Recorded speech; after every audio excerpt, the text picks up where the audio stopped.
এবার ফেসবুক আপনার ইচ্ছা মতো কাজ করবে। হ্যাঁ, আপনি ঠিকই শুনছেন, আপনি যা চাইবেন। আপনি যদি চান যে আপনার পোস্টের রিচ বাড়বে বা আপনার পোস্টে ভিউজ বেশি লাগবে, সেক্ষেত্রে ফেসবুককে আপনাকে বলতে হবে।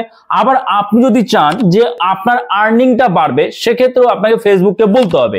এবার আপনি যদি ফেসবুককে ঠিক মতো না বলেন, তাহলে ফেসবুক তো কনফিউজ হয়ে যায় যে এর কি দরকার, ভিউজ, রিচ নাকি এর আর্নিং বেশি দরকার। তো এটাই কিন্তু আমাদের ফেসবুককে জানাতে হবে। ফেসবুক কিন্তু আমাদের 4টে অপশন দিয়ে রেখেছে তাদের সেটিংসেই।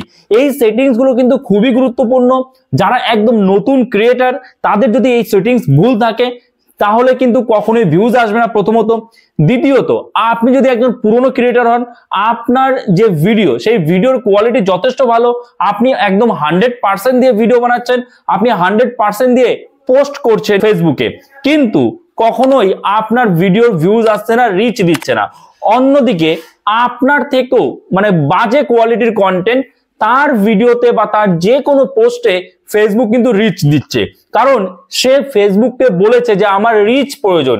আবার আপনি দেখবেন কারোর ইনকাম কম, কারোর ইনকাম বেশি আছে। তো এখানে কিন্তু আপনাকে ফেসবুককে বলতে হবে যে আমার ভিউজ নয় বা আমার রিচ নয়, আমার ইনকামটা বেশি দরকার। আরো 4টে টোটাল অপশন রয়েছে এখানে। তো চলুন না দেরি না করে শুরু করা যাক। এটা কিন্তু খুবই গুরুত্বপূর্ণ, ভালো করে দেখবেন। এখানে ফেসবুক সেটিংস দিয়েছে আমাদের যে আমরা কি চাই, ফেসবুক সেই মতো আমাদের প্রোফাইলের রিচ দেবে। তো চলুন দেরি না করে শুরু করা যাক। সাইডে আমি স্ক্রিন শেয়ার করছি, এখান থেকে আপনারা সব বুঝতে পারবেন। তো দেখুন, আপনারা চলে আসবেন ফেসবুকে, ঠিক আছে। ফেসবুকে আসার পরে আপনারা অবশ্যই এই যে প্রোফাইল আইকন আছে, এই প্রোফাইল আইকনে ক্লিক করবেন। বেশ, আমরা প্রোফাইল আইকনে ক্লিক করলাম। এখানে আসার পরে এই যে দেখুন রয়েছে, এই যে নাম রয়েছে প্রোফাইলের, ঠিক আছে। তো এই নামের উপরে আমাদের ক্লিক করতে হবে। তো বেশ, নামের উপরে ক্লিক করলাম। এইবার আমাদের এই যে ড্যাশবোর্ড রয়েছে, প্রফেশনাল ড্যাশবোর্ড, এই প্রফেশনাল ড্যাশবোর্ডে চলে যাব। বেশ, প্রফেশনাল ড্যাশবোর্ডে চলে আসলাম। এইবার আমাদের স্ক্রল করতে হবে, ঠিক আছে। স্ক্রল করা হয়ে গেল। স্ক্রল করার পর দেখুন টুলস বলে একটা অপশন এসছে, ওকে। তো টুলসে ক্লিক করব। ভালো করে বুঝবেন, খুবই গুরুত্বপূর্ণ এই ভিডিওটা, কিন্তু খুবই গুরুত্বপূর্ণ, কারণ এই সেটিংস ভুলের কারণেই আপনি দেখবেন আপনার যা ভিউজ, যদি আপনি কন্টেন্ট মোটিভেশনালি পেয়ে যান, আপনার ভিউজ যা, তার থেকে অন্য একজনের ভিউজ কম, কিন্তু তার আর্নিং বেশি। আবার আপনি কন্টেন্ট মোটিভেশন পাননি, কিংবা আপনার ভিডিওতে ঠিকমতো ভিউজ আসছে না, আপনি অনেক ভালো ভিডিও বানাচ্ছেন, তবুও ফেসবুক রিচ দিচ্ছে না, আপনার ভিডিওতে এঙ্গেজমেন্ট বেশি আছে, তবুও ফেসবুক রিচ দিচ্ছে না। কারণ একটাই, কারণ আপনি ফেসবুককে ঠিকমতো বলেননি। তো এই সেটিংস আপনাদের অবশ্যই করে নিতে হবে। তো দেখুন, আমি এখানে আসার পরে কি করবেন, এখানে আসার পর স্ক্রল করবেন। স্ক্রল করে একদম নিচে, সবার নিচে চলে আসবেন। দেখুন এখানে এসছে প্রোগ্রেশন এন্ড অ্যাচিভমেন্ট, ঠিক আছে। এবার দেখুন এই যে অপশনটা, এটা আপনাদের একটু আগে বা ওপর নিচে থাকতে পারে দু একটা। তো এই প্রফেশনাল ড্যাশবোর্ডের এই টুলস এর মধ্যে কিন্তু আপনি এই অপশনগুলো পেয়ে যাবেন, ঠিক আছে। আচ্ছা, এবার আমি কি করব, এর উপরে ক্লিক করব, প্রোগ্রেশন এন্ড অ্যাচিভমেন্টস এর উপরে ক্লিক করব। বেশ, এর উপরে ক্লিক করলাম। ক্লিক করার পর আমাদের সামনে ঠিক এরকম ইন্টারফেস চলে আসছে, ঠিক আছে। তো এইবার দেখুন, ভালো করে বুঝবেন এখানে কি রয়েছে। This week focus reach more people. আপনার এই সপ্তাহে কি প্রয়োজন? আপনার যদি ভিউজের প্রয়োজন হয়, যদি আপনি কন্টেন্ট মনিটাইজেশন না পেয়ে থাকেন, তাহলে অবশ্যই আপনার ভিউজের প্রয়োজন। তাহলে আপনি ফোকাস করবেন কি, রিচ মোর পিপল। এটা আপনি কিভাবে চেঞ্জ করবেন দেখে নিন।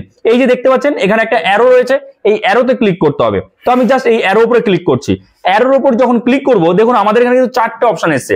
প্রথমটা I want to build my community, দ্বিতীয়টা I want to maximise my earning, এবং I want to get a quick start on Facebook, এরকম এসছে। তো আপনারা অবশ্যই ভালো করে বুঝবেন, যদি আপনার কন্টেন্ট মনিটাইজেশন না থাকে, আপনি যদি সেটআপ না পেয়ে থাকেন, তাহলে অবশ্যই সবসময় I want to reach more people এটা সিলেক্ট করবেন। অর্থাৎ আপনাকে কিন্তু এই প্রথম অপশনটা সিলেক্ট করতে হবে, I want to reach more people. যদি আপনি কন্টেন্ট মনিটাইজেশন না পেয়ে থাকেন, বা পেয়ে থাকলেও আপনার যদি ভিউজ কম আসে, আপনি দেখছেন যে ভিউজ ঠিক মতো আসছে না, ফেসবুক ঠিকমতো রিচ দিচ্ছে না, তাহলে অবশ্যই ফার্স্ট অপশনটা ইউজ করবেন। আর সেকেন্ড, যদি আপনি কন্টেন্ট মনিটাইজেশন পান বা আপনার ইনকাম হচ্ছে, কিন্তু বিষয়টা হচ্ছে আপনার ভিউজ অনুযায়ী ইনকাম হচ্ছে না, আপনার ইনকামটা কম হচ্ছে, তো সেক্ষেত্রে আপনি I want to maximise my earning এই দুটো সিলেক্ট করে রাখবেন। আর এই যে রয়েছে না I want to get a quick start on Facebook, এটার প্রয়োজন নেই। তারপরে I want to build my community, এটাও আপনি করতে পারেন, তবে এটা এখনই নয়। প্রথমত আপনার কিন্তু জেনুইন অডিয়েন্স লাগবে, তো তার জন্য অবশ্যই I want to reach more people এটা সিলেক্ট করবেন। আর যদি আপনার অলরেডি জেনুইন অডিয়েন্স থাকে, আর্নিং কম হচ্ছে, তাহলে এই যে I want to maximise my earning এটা সিলেক্ট করবেন। বোঝা হলো? আশা করি বুঝতে পেরেছেন। যদি আপনি প্রথমটা সিলেক্ট করেন I want to reach more people, তাহলে কিন্তু ফেসবুক আপনার ভিডিও বা আপনার যে কোনো পোস্টের রিচ বেশি বেশি করে দেবে, আর সেখান থেকে কিন্তু ভিউজও বেশি আসবে, ফলোয়ার্সও বেশি আসবে, এবং আপনি খুব তাড়াতাড়ি কন্টেন্ট মনিটাইজেশনও পেয়ে যাবেন। আর আই ওয়ান্ট টু ম্যাক্সিমাইজ যদি করেন তাহলে কিন্তু আপনার আর্নিংটা বাড়বে। বোঝা গেল? এবার এই যে দেখতে পাচ্ছেন আপডেট বলে একটা অপশন এসেছে নিচে, এই আপডেটে আমাদের জাস্ট ক্লিক করে দিতে হবে, এবং এটা কিন্তু প্রতি সপ্তাহে সপ্তাহে আপনি চেঞ্জ করবেন। ঠিক আছে? প্রতি সপ্তাহে সপ্তাহে আপনি আপডেট করবেন যে আমার এই সপ্তাহে কি প্রয়োজন, ফলোয়ার্স প্রয়োজন, ভিউজ প্রয়োজন, নাকি আর্নিং প্রয়োজন, সেটা প্রতি সপ্তাহে কিন্তু আপনি অবশ্যই চেঞ্জ করবেন। ওকে, তো আশা করি আপনারা বুঝতে পেরেছেন এবং নতুন কিছু শিখতে পেরেছেন। যদি এই ভিডিওটা আপনার জন্য হেল্পফুল হয়ে থাকে অবশ্যই একটা লাইক করে দেবেন। চ্যানেলে নতুন হয়ে থাকলে চ্যানেলটাকে সাবস্ক্রাইব করে আমাদের পাশে থাকবেন। আর হ্যাঁ, ফেসবুক থেকে দেখলে ফলো করতে কিন্তু ভুলে যাবেন না। তো চলুন দেখা হচ্ছে নতুন কোনো ভিডিওতে। সবাই ভালো থাকবেন।